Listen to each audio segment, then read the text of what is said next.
Hi, loves. Welcome to the AW Confidential podcast. Have you ever asked yourself, what is your superpower? Do you know what it is?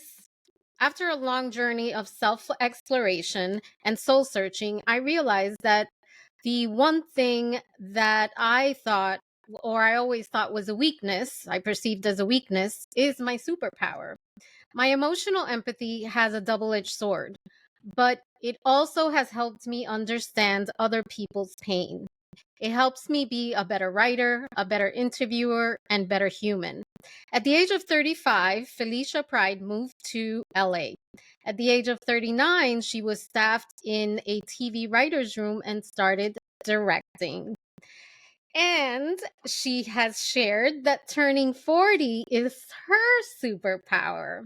Felicia is a writer, filmmaker, producer, and director. She has written for some of our favorite shows, Ava DuVernay's Queen Sugar and Shonda Rhimes' Grey's Anatomy. And currently, she is a writer and supervising producer of Peacock's Bel Air.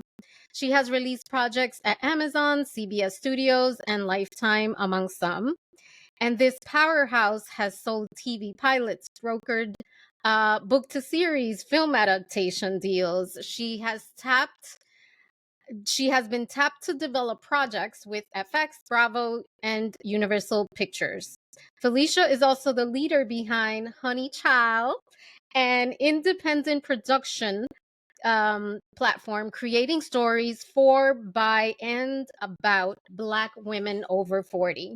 Hi, Felicia. I had to summarize your bio. It's super long. Thank you. Thank you for having me. I'm so excited to be here. Well, congratulations on all your wins. Thank you. You're a powerhouse and we appreciate you. So thank you for being here.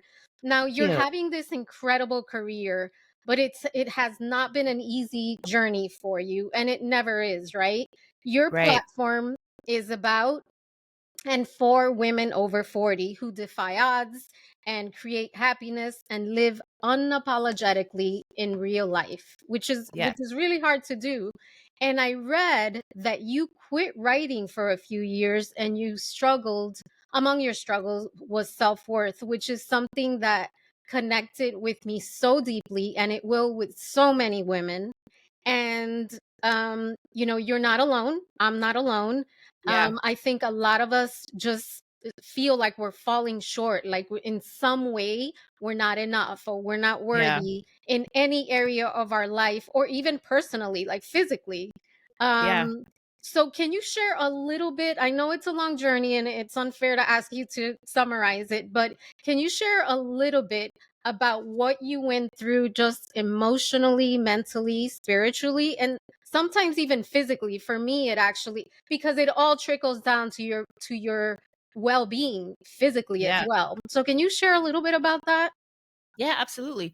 I started writing almost 25 years ago, and I started in journalism, and then I moved into the books, and it became hard for me to sell a book at a certain point in time. I was struggling financially, and I made one of the biggest mistakes in my life was to stop writing, because what I had done at that time was I had put my financial requirements, my financial position on writing, and that is not writing's job.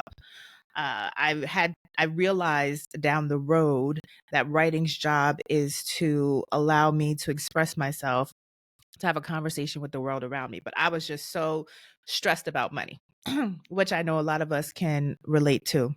So I fell back on like my marketing degree, and I was running a consultancy, but I was so burnt out. As you know, and a lot of us know, entrepreneurship can be very, very challenging. I was chasing Yeah. checks. I was trying to build a business. I was managing people. And I wasn't completely happy. Even though the business was in service of other creatives, I still was having that fire inside of me to create. But it was 7 long years that I stopped writing for. And it came to a point where I was like, I want to be writing again. I spoke to a mentor who was just like, you know what? Why don't you move to LA? Because I wanted to then also transition into writing for the screen. I had been writing books and journalism. And then I was 35 years old. And at that moment, I said, "Yeah." I wasn't married, I didn't have kids, so I had that luxury to do that. And but what it meant coming to LA at 35 was very humbling. I didn't know a lot of people. I had no idea how the business worked. I So what it required emotionally and psychologically, I always say that things started to open up for me when I started to do the self work. I can see Mm. the trajectory of my career and going deeper in the self work on a plane that moved together. So I got into therapy and started to work on my own self worth that was connected to issues with my father, and then issues with relationships and how I saw myself, which also then allowed me to go deeper into the work, deeper into the writing. And I continue that self work to this day. I had therapy this week. So I've been in Same therapy here. consistently for 7 years, with an amazing, amazing Black woman therapist. But I had to deal with my stuff. And as part of that therapeutic practice, going hiking every day, talk about the physical, like moving my body, yoga, meditation, having a connection between mind, body, and soul, so that I can show up in the work at doing my, with my best, but also within these toxic systems in which we work, right? Yeah. Hollywood is an incredibly toxic system. So I had to make sure I had my tools to be able to show up in that way. So I credit my success to the self work, and then the work, which is the actual writing and being committed to the craft. And I'm glad that you mentioned that because the journey requires a lot of inner work. It starts with us. Yeah. And for me, I found that acceptance, forgiveness, um, it's key to sort of coming full circle. And the work is ongoing, but we can come out of the other on the other side empowered. But self Yes. love is absolutely key for us to make that breakthrough. And like you said, for me, my journey started with therapy. It Yeah. really, and I say this all the time, it saved me. Now, Yes.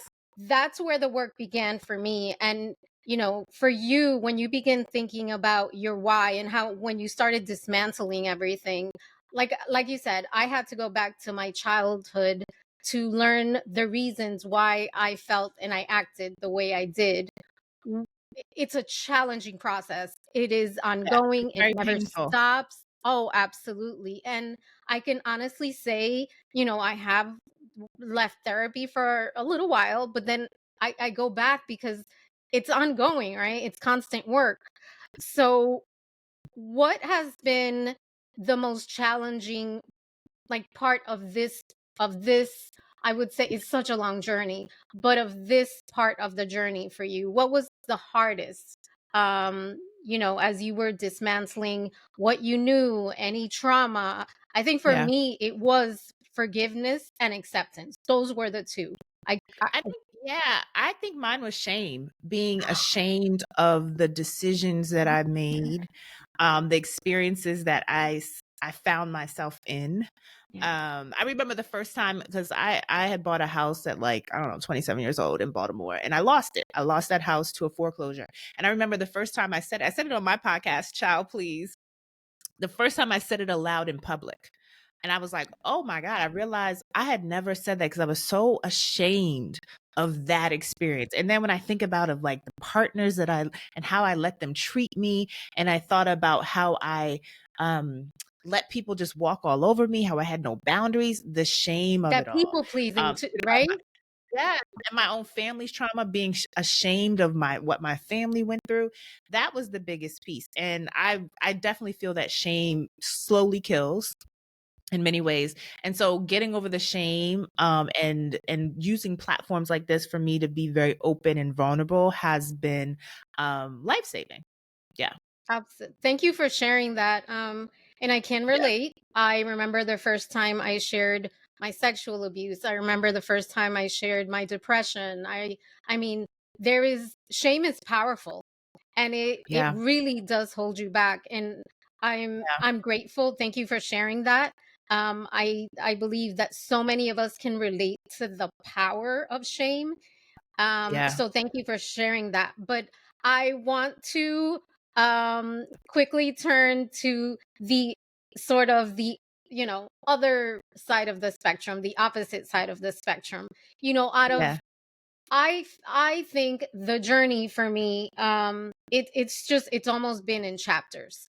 And I had a Mm, very painful time when I went through the depression.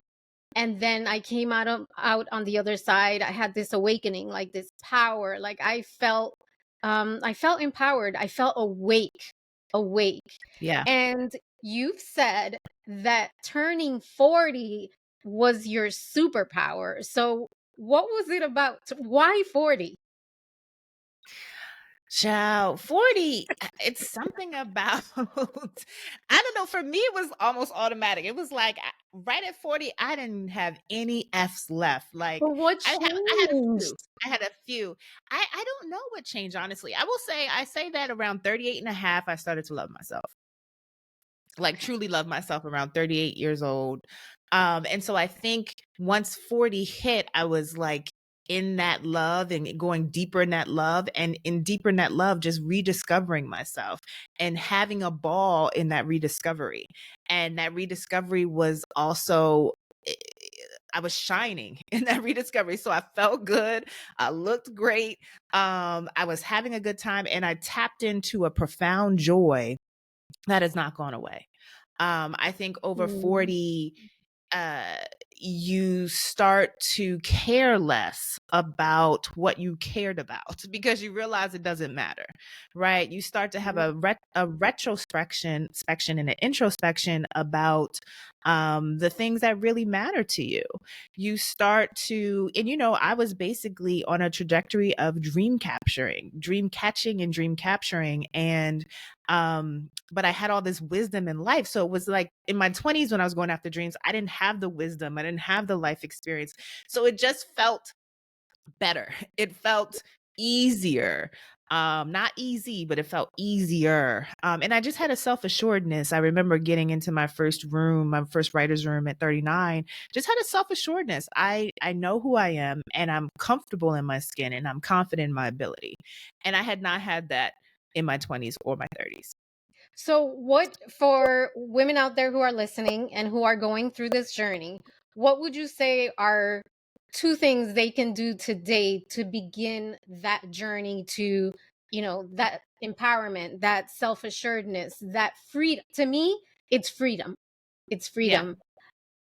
Can you give us two maybe tips that can help? Well, one, find a therapeutic practice. Does not have to be therapy, but some sort of therapeutic Yeah. practice that connects you to yourself. I also encourage, as part of that, that you believe in something bigger than yourself, Oh, I just because got I have chills. found when folks don't, they're consumed with their own mess. I was about to curse. They're consumed with their own We're mess. adults here. Okay, they're consumed with their own shit because they don't believe in something bigger than themselves, which could be just, quite frankly, a mission, right?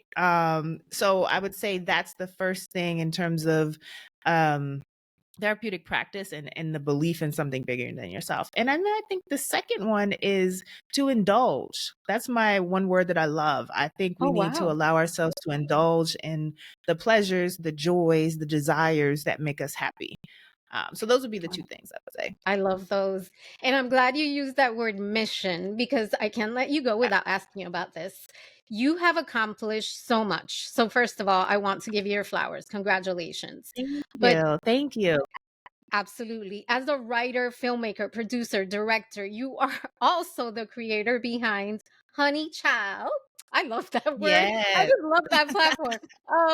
So the platform celebrating 40 plus Black women. You Yeah. are successful, you're booked and busy. Why start this platform? Why was it so important? And what do you hope to accomplish with Honey Child? Yeah. Well, working in Hollywood, I definitely wanted to be specific on the stories I wanted to tell. I believe in the universality is in the specificity. And I just started seeing shows and projects that were great, but just didn't speak to me and my friends. This was not our experience. So I felt like there was an opportunity to, one, be clear on the type of stories that I wanted to tell, and two, to represent me and my friends, essentially, is how it started. But when you start digging into the influence of Black women over 40, and we've just seen the influence of a honey running for president, we call our audience honeys. The influence is wide ranging. It is, in the family, it is in the community, it is in the world. You double down into like the data around income and how well honeys are doing. There was an opportunity there. Also, I it was important to me to be able to also show sort of the vastness of honey's interest. So that's why we say that we tell stories by, for, about honey. So by anything I do, anything a honey does, which means it could be anything, right? It could be a thriller set in Iceland. It just has a honey lens. It could be about honeys, which is more specific, right? That may center honeys, or for honeys. And honeys have a very wide palette. So that can be anything as well. So to show the breadth of our interest and to find a way to wield our power. So that was the reason why. And it is my greatest joy, my greatest honor. We have been able to, in a short amount of time, in less than 4 years, set up shows around town. We have, I have an audio division where Child Please, our first podcast, was nominated twice for an NAACP Image Award. Our short film, which is a proof of concept for our feature film, was nominated for Humanitas Screenwriting Award. We had our first Honey Child Fest in Baltimore that was sold out. We had honeys traveling from around the country to be there. We have some exciting things coming up, including our new podcast called It's Good Over Here, which is about Black women talking about their adventures in Honeyland. And so I'm just super excited at what we've been doing, and we've been doing it all independently. So there's no interference. Wow.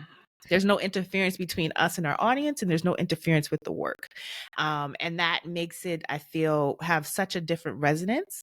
And so we're looking to keep going and growing. I think this is a moment where people are looking for inspiration. Black women are looking for people who pour into them, and we are going to be there for them. I love that. So one of the things that I love to do when we're sort of winding down the episode is I like to end with some sort of quote, mantra, piece of advice to share with our community. The world is upside down. We don't have to speak on it. Yeah. Millions are worried, frustrated, afraid because of the uncertainty of the future. And we can completely connect to that for many reasons. We have platforms that we created to inspire and empower our women. What message would you like to leave us with?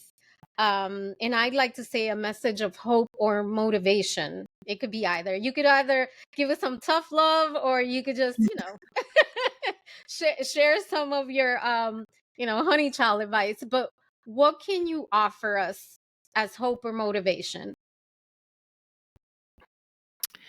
We are the ones we've been looking for. I think that we have been so focused on things outside of ourselves, and I think we are moving into a moment where we are going to be looking inward. And I don't mean just personally inward, yes, but also community focused.